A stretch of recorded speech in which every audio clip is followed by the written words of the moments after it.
दूसरी कई ऐसी पोस्टें हैं जो सिर्फ ब्यूरोक्रेट्स को ही बढ़ती हैं। नमस्कार, आप देख रहे हैं न्यूज़ 18। आज खास मुलाकात में आपका स्वागत है और खास मुलाकात में हमारे साथ हैं प्रदेश के यूडीएच मिनिस्टर श्री शांति धारीवाल जी। धारीवाल जी, आपका कार्यक्रम में बहुत बहुत स्वागत है। आइए शुरू करते हैं बातचीत का सिलसिला। स्वायत्त शासन विभाग आपके पास सबसे महत्वपूर्ण विभाग है। प्रदेश के विकास में इसकी सबसे बड़ी भूमिका होती है। तकरीबन सरकार के 2.5 साल जा चुके हैं और पिछला 1.5 साल हम कोरोना से प्रभावित रहे हैं। आपने हालांकि अब तक बहुत कुछ किया है, बिल्डिंग बायलॉज भी बदले हैं, डेवलपमेंट के और भी काम हुए हैं। अब तक के हुए डेवलपमेंट के काम को आप किस तरीके से देखते हैं?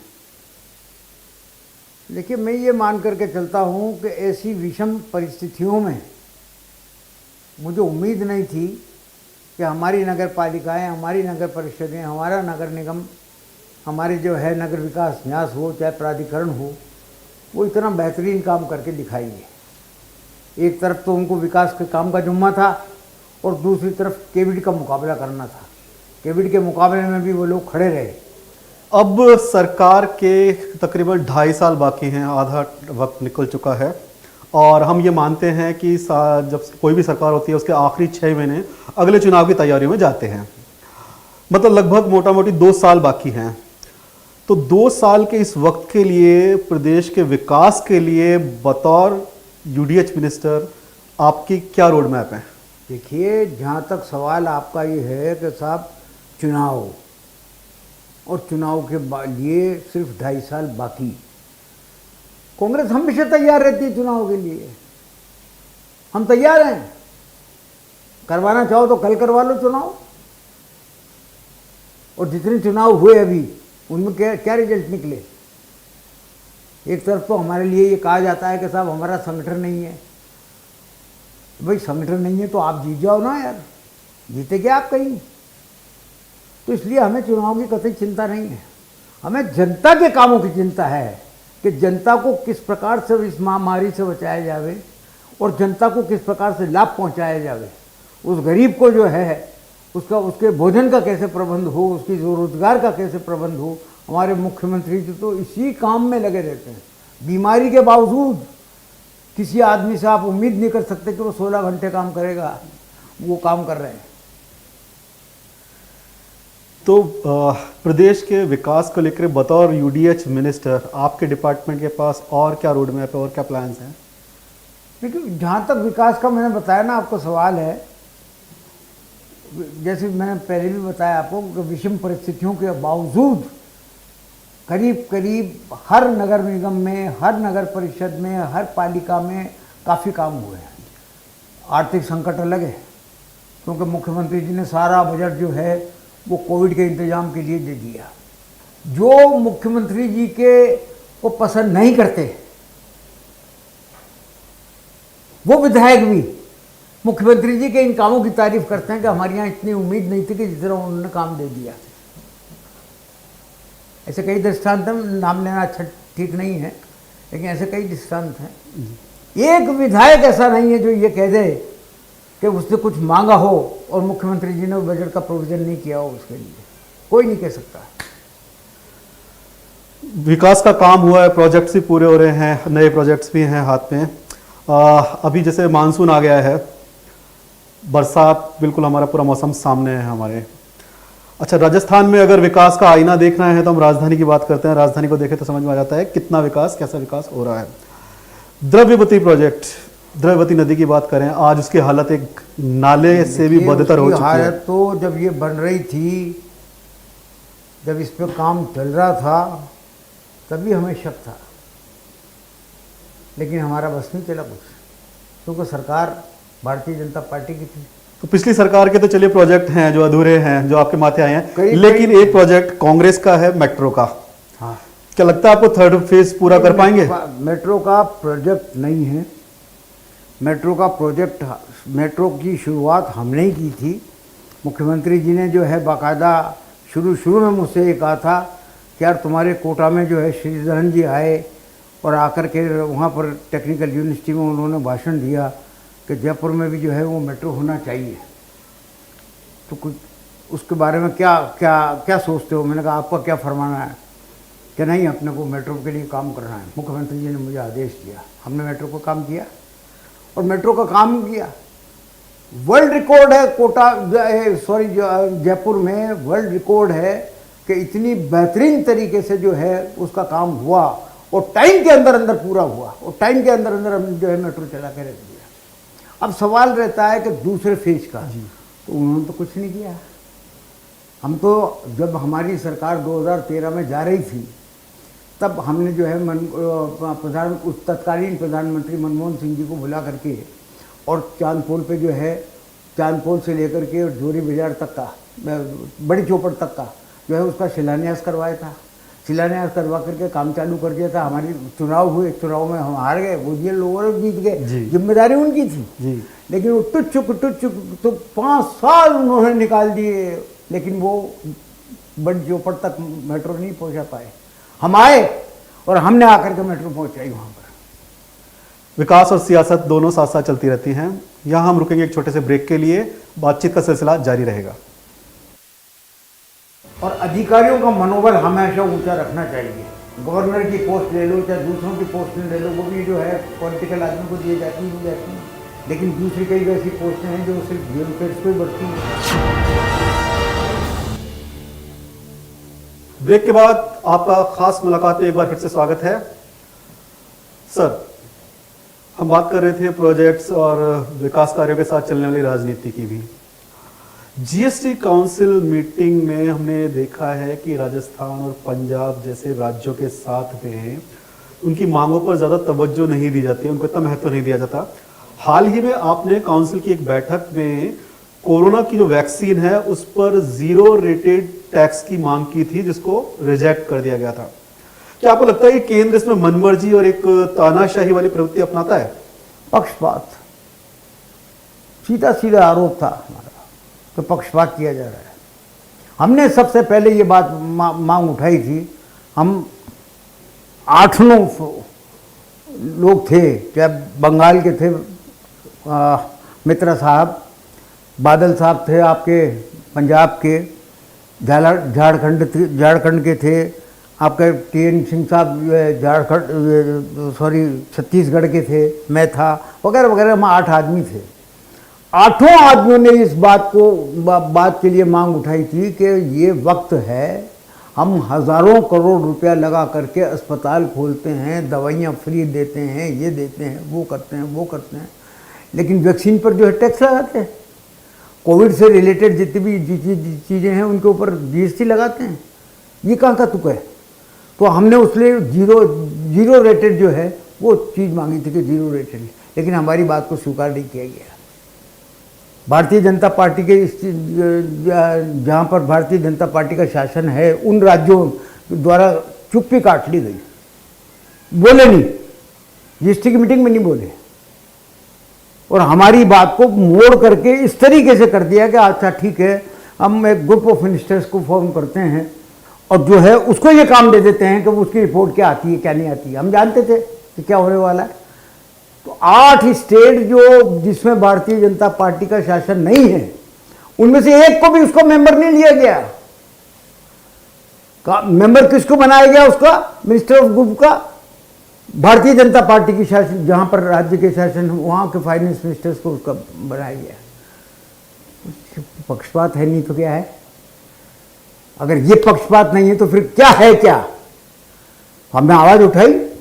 हमने उठाई कि हम नहीं मानते इसको। तो पक्षपात और ये जब इतना सब इस तरह की चीजें चल रही हैं, ऐसे में भविष्य में आपकी मांगे काउंसिल में मानी जाए, उनको वेट दिया जाए। देखिए जी, मांगी जाएगी या मानी जाएगी या नहीं मानी जाएगी, हम आवाज उठाते रहेंगे और हमारी हर आवाज जनता की आवाज होगी, जनता से जुड़ी हुई आवाज होगी, जनता को लाभ पहुंचाने वाली आवाज होगी। मत मानो, उठाते रहेंगे बात।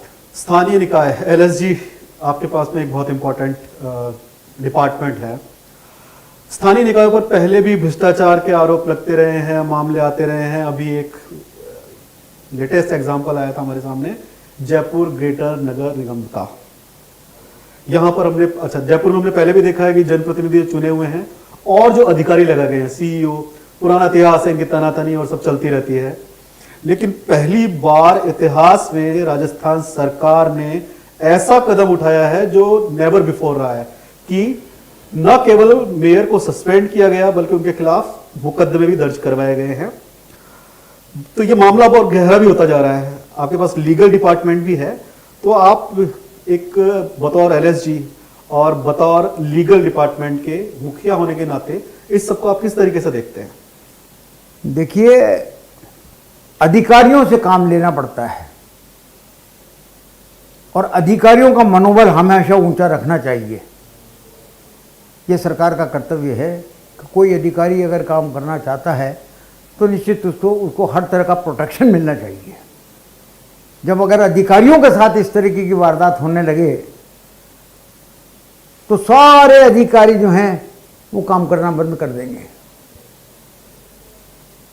काम किससे करवाओगे आप? अधिकारियों से तो काम होगा ना। ये नहीं कि अधिकारियों को मनमर्जी का काम नहीं करने देंगे हम।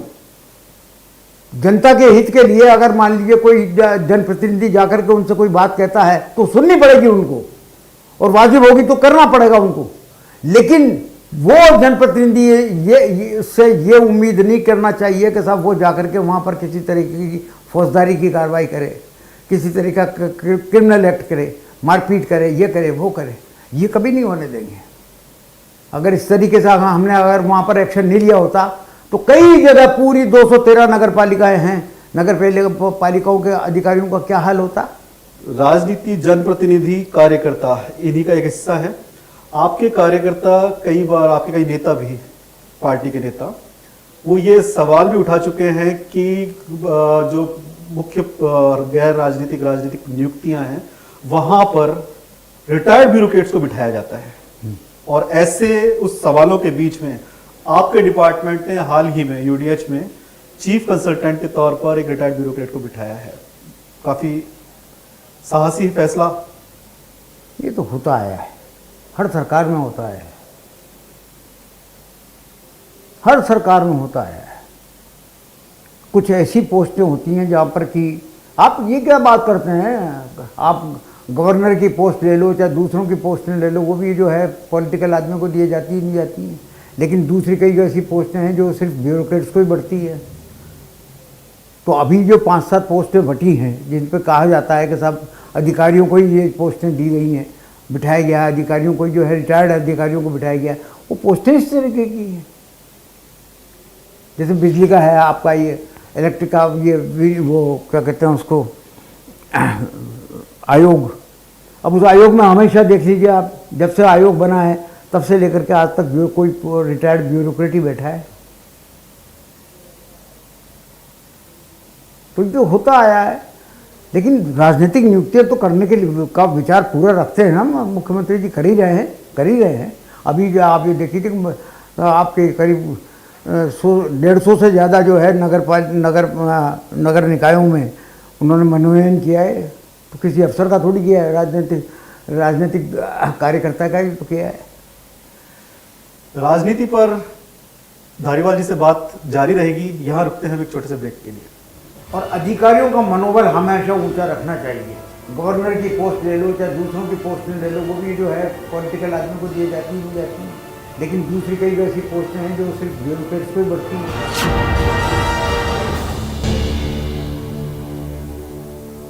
ब्रेक के बाद खास मुलाकात में आपका एक बार फिर से स्वागत है। धारीवाल साहब, आप पार्टी और राजनीति के एक वरिष्ठ सदस्य हैं। कई तो नेता आपकी ही पार्टी में ऐसे हैं जिनकी उम्र इतनी नहीं है जितने साल से आप पार्टी में रहे हैं। बयानबाजियां तरह तरह की होती हैं, कई बार आपके नेता आमने सामने भी होते हैं।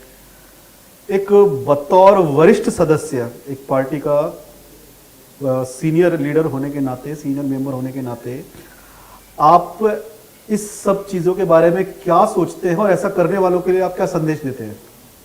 मैं तो ये समझता हूँ कि व्यक्ति को अपने व्यवहार अच्छे रखने चाहिए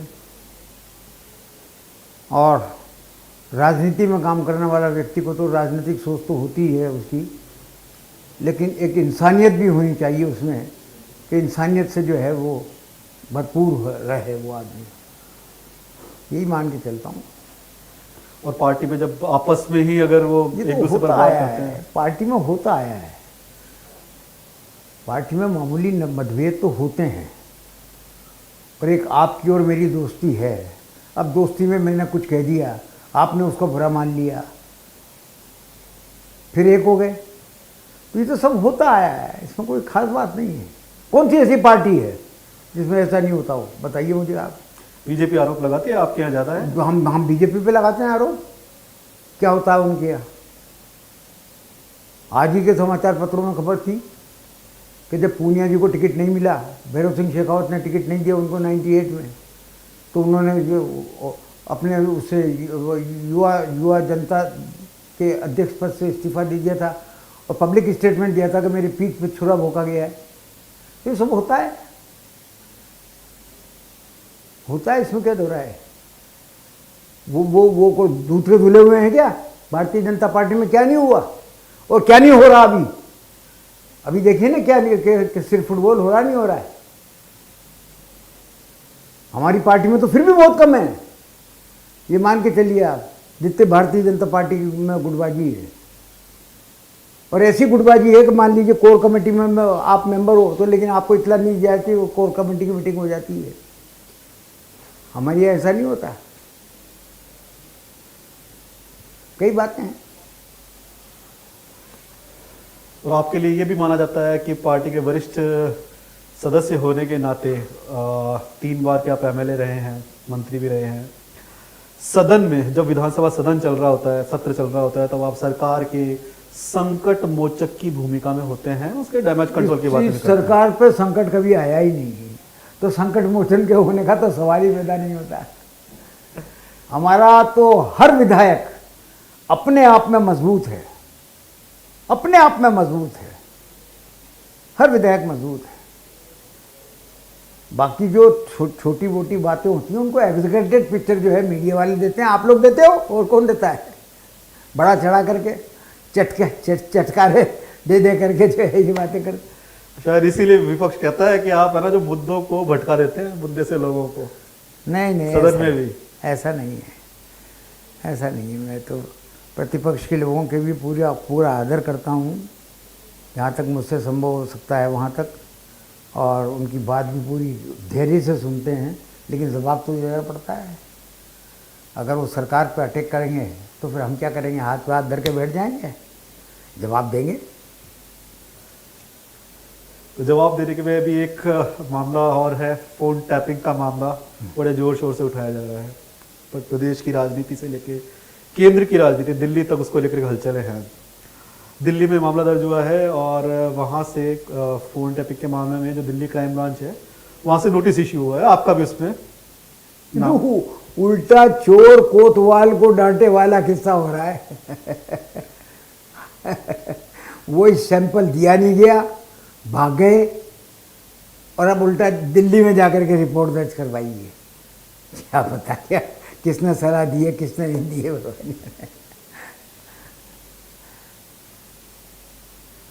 तो उस पूरे मुद्दे के उस पूरे मामले पर आपका क्या कहना है? स्पष्ट तौर पर हमने विधानसभा में कहा था ये बात कि अगर कोई ये साबित कर दे कि राजस्थान सरकार ने किसी राजनेता की जो है वो टैपिंग करी है, तो सारा मंत्रिमंडल इस्तीफा देने को तैयार है। मुख्यमंत्री जी ने भी ये कहा था कि मैं इस्तीफा दे दूंगा अगर आप साबित करते हो तो। उस चैलेंज को क्यों नहीं स्वीकार करते? अपराधियों की तो फोन टैपिंग होती है यार, उसमें क्या दिक्कत है? पुलिस करती है, इंटेलिजेंस करती है, एसीबी करती है, सेंट्रल गवर्नमेंट की 8-9 एजेंसीज हैं जो फोन टैपिंग करती हैं। लेकिन हम किसी राजनेता की टैपिंग नहीं करते। कोई राजनीति में काम करने वाले व्यक्ति की टैपिंग नहीं करते कि वो क्या चाल खेलना चाहता है, ये हम उसको सुनना पसंद नहीं करेंगे।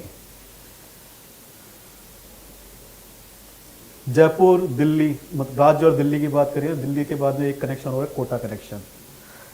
आप कोटा को रिप्रेजेंट करते हैं, तो कोटा की राजनीति का भी एक अलग महत्व है। कोटा से एक और नेता हैं, बड़े नेता हैं। अच्छा, कई बार सीएम भी अपने वहाँ पर चलते हुए सदन में कई बार जिक्र कर चुके हैं ओम शांति। तो ये ओम शांति आखिर क्या चीज है, मतलब इसका क्या एक दूसरे से जुड़ा पता है? नहीं किसने चलाया किसने नहीं चलाया, लेकिन मैं तो समझता हूँ बहुत अच्छी बात है। कोई आदमी अगर ओम शांति कहता है तो इससे ज़्यादा बढ़िया क्या बात हो सकती है। अब उसको राजनीति में जोड़ते हैं लोग बाग, जोड़ने वाला समझता है कि क्यों जोड़ रहा हूँ और हम भी समझते हैं कि ये क्यों जोड़ रहा है। तो बतौर शांतिधारी वाला आप क्या कहते हैं इस बात को लेकर, ओम शांति? भाई कहने वाले का पर्पस क्या है, तब मैं जवाब दूँ इस बात का। अगर कोई मेरे पे यह आरोप लगाता है कि मैं और ओम जी वहाँ मिलकर के राजनीति करते हैं, तो मैं जवाब देने को तैयार हूँ। आइए लगाओ जवाब, सवाल पूछिए मुझसे, या आइए क्या नाम कोई वो किस्सा सुनाइए ऐसा जिसमें जो है इस प्रकार की घटना घटी हो कि मैंने पार्टी लाइन से जाकर के किसी उन लोगों की मदद कर दी हो या उन लोगों ने मेरी मदद कर दी हो। ताल्लुकात रहते हैं, इसमें कोई दो राय नहीं। हमारे तो ताल्लुकात भारतीय जनता पार्टी के जितने भी नेता रहे, कोटा में चाहे दाऊदयाल जोशी रहे, चाहे ललित किशोर चतुर्वेदी रहे, चाहे कृष्ण कुमार गोयल रहे, हरि कुमार औदिच रहे, ये सब बड़े बड़े जो लोग थे उनसे सबसे ताल्लुकात थे, बहुत अच्छे ताल्लुकात थे।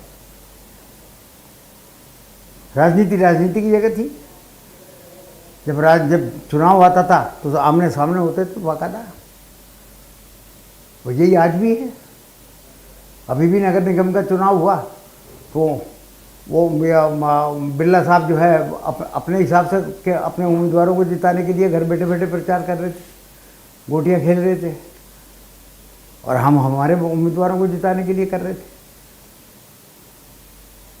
तो ये सब होता है।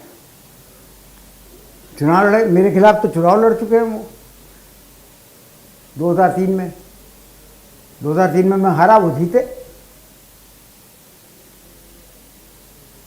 तो ये सब कोई लेकिन ये बनाने के जो लोग मुझे पसंद नहीं करते, जो लोग ओम बिरला को पसंद नहीं करते, वो इस प्रकार की बातें करते हैं। तो धारीवाल साहब, हमसे बातचीत करने के लिए बहुत बहुत शुक्रिया आपका। आज की खास मुलाकात में आज बस इतना ही। और अधिकारियों का मनोबल हमेशा ऊंचा रखना चाहिए। गवर्नर की पोस्ट ले लो चाहे दूसरों की पोस्ट ले लो, वो भी जो है पॉलिटिकल आदमी को दी जाती है, लेकिन दूसरी कई ऐसी पोस्टें हैं जो सिर्फ ब्यूरोक्रेट्स को बढ़ती हैं।